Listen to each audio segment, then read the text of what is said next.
What's happening, Panda Nation? Peter Von Panda here with the AVI-8 Centenary. Yeah. Flyboy watch.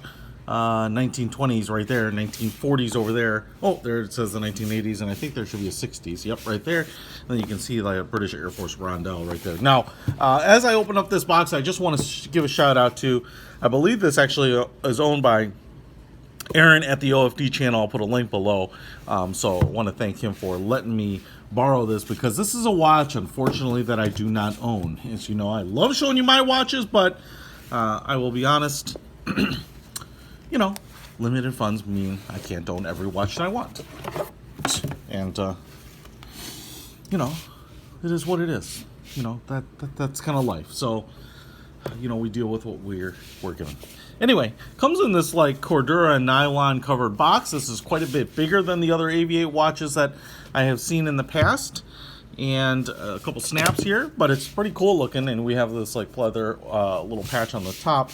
And the Centenary is a reference to that the fact that I think the Royal Air Force, or the British Air Force, is 100 years old. AVI-8 certainly is not as a brand, but it certainly makes sense for them to celebrate that as they're an aviation watch brand. And the British, this is the Air Force rondelle that I was talking about, which is kind of funny that to me, I'll get off my soapbox on it, that any Air Force would use a target like type of logo. I would think you'd make that as minimal and subtle as possible, but they do what they do. Here is the number for this particular watch, and Aaron's already taken all the tags off, which is kind of nice for me. I don't have to deal with that here in the front. Here is the card. So you usually get this warranty card, and the cool thing about it is it's wicked cool. Don't you feel like George Clooney in Up in the Air with a metal card? And as you can see, it looks like it's bead blasted, etched in there. I mean, if I get in there, man, that is pretty cool. I would love a membership card or a credit card to look like this, because that's kind of badass. And then on the back, they're talking about the outbreak of World War II. Now, it's also kind of funny to me how important wars have been to kind of pushing watch design forward, particularly World War I and World War II, and then very specifically the Air Force itself, you know, really forcing pocket watches to wrist watches. Obviously, a lot of trench watches were like that too, but for a lot of pilots, you didn't have the luxury of having a watch in your pocket that you were going to grab, and so they started welding on wire lugs and wearing them on the wrist, and there was a lot of interesting design, including some offset dials, you know, that I really like. What's the Aviation, the Longines Aviation watches is kind of one that I've lusted after for a long time, because it's kind of an offset dial that's not necessarily unique to them, but it's just pretty cool how, you know, aviation has a really strong connection to watch design, and you know, that's, you know, nothing new. Now, I just want to show you this watch here quickly. I think it's a 42 millimeter. I'll put all the specs in the description below. Really soft leather strap. In this case, it's black and with an ivory side stitch to it, padded. You know, really nice. I mean, this is really soft. AVI-8 logo there on the back. A nice buckle, which is expected from the AVI-8 brand. They do nice stuff, and then bead blasted there. Kind of matches that card quite a bit. And then we have a stainless steel case here, you know, pretty traditional. Again, it's going to look a little like, you know, a typical watch, because obviously watches of the 40s were, you know, fairly basic. Now, it's why I called out the numbers here is that they're doing 4, I believe, you know, specific decades of watches, or kind of 4 eras of watches: the 20s, 40s, 60s, and 80s. And so I think you can actually order these watches now, and I'm not sure if the 60s and 80s style watches are out yet, but the 20 and 40s, I believe. Now, I'll be honest, because I don't own this watch, and AVI-8 didn't hook me up with it or anything like that, I'm going to just be real blunt here, that I went on the website and I was looking at it, and I like the 20s watch. I think it's the 20s style watch better than this one. This was a very nice looking watch. I can tell you that right off the bat as I truly am unboxing it here and kind of getting my first look at it.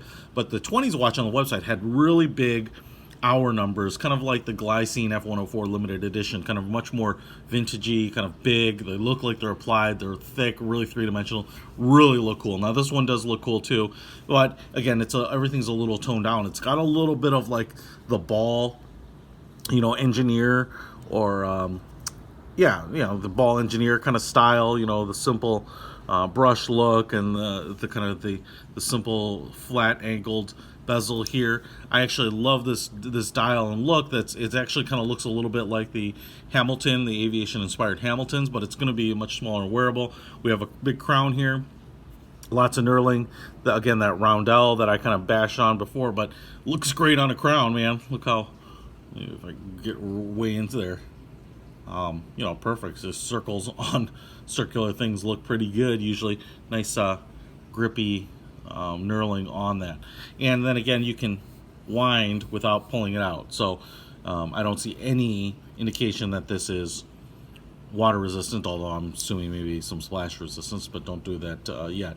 And I think the most important thing is that we have what looks like a navy blue dial here, depending on what the light looks like to you, but you can see we have a lot of texture, a lot of that kind of sandpaper rough texture on the dial. It looks great. I love having that as opposed to just a flat dial, which tends to look a little cheap to me, when dials have no texturing. You can go overboard on it too, but this is really nice, and in fact I like the contrast with things like that subset dial there, which is kind of cool because it's a little offset. It's not really centered top to bottom or left to right. It's a little off there, and so that's kind of a cool little design element. And boxed in date window there, which also looks to me like the date window. I'm gonna call it black, I'm not gonna call it blue anymore.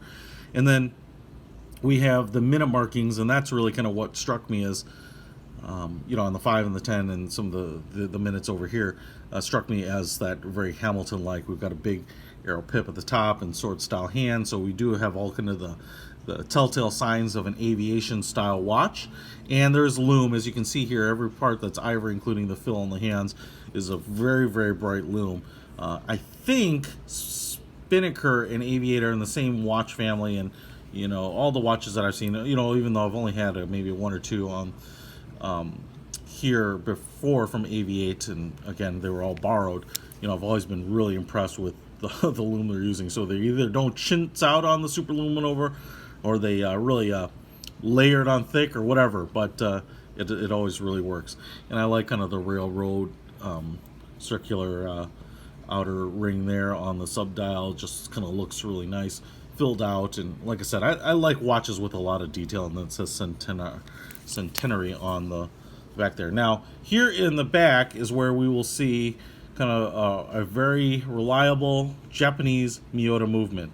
Now, I don't remember the number for this movement off the top of my head, but I do believe that they advertise it's Miyota. Now, I will say it's kind of interesting because I think they've also used Seikos in some of their things too.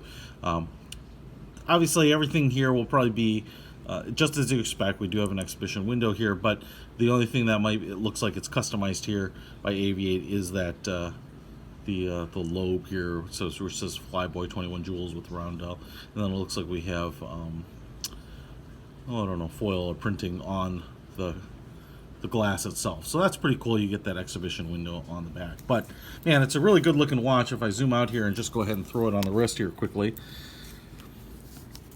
I will tell you it smells pretty good too, that leather. I mean, I'm definitely getting a strong whiff of that leather, and that smells great.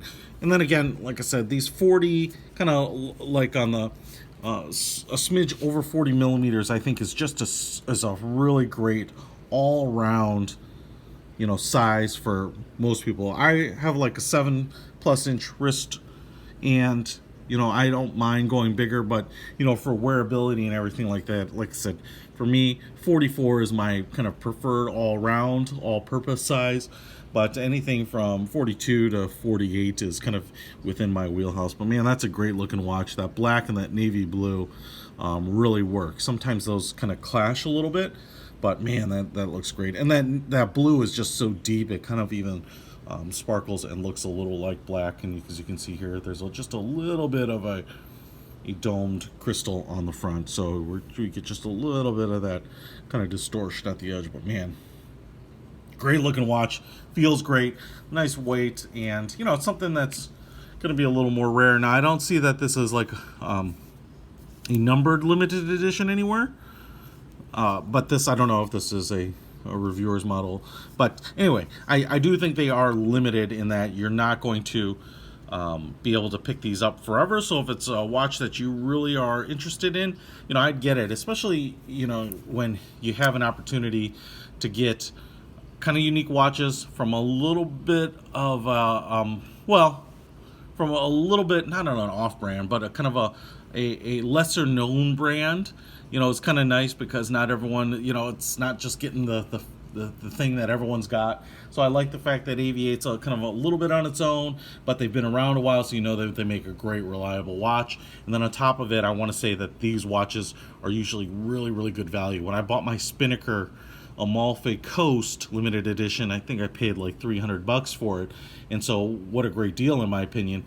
This one I think is, I want to say on the website, I thought it was even like 199 pounds, and so I don't know what the exchange rate is right now, but the dollar's been pretty good against the pound at the moment, but let's call it 250 to 300 bucks. I mean, you know, I think that's just pretty awesome, and you know, as a limited watch, you just won't see them that often. So pick it up. I'll put a link to it in the description. But again, thanks to Aaron Dunlap at OFD and the other guys. I think you'll see this on Watches Galore and Time to Go Travel. So check out their thoughts on it too. Peter from Panda out.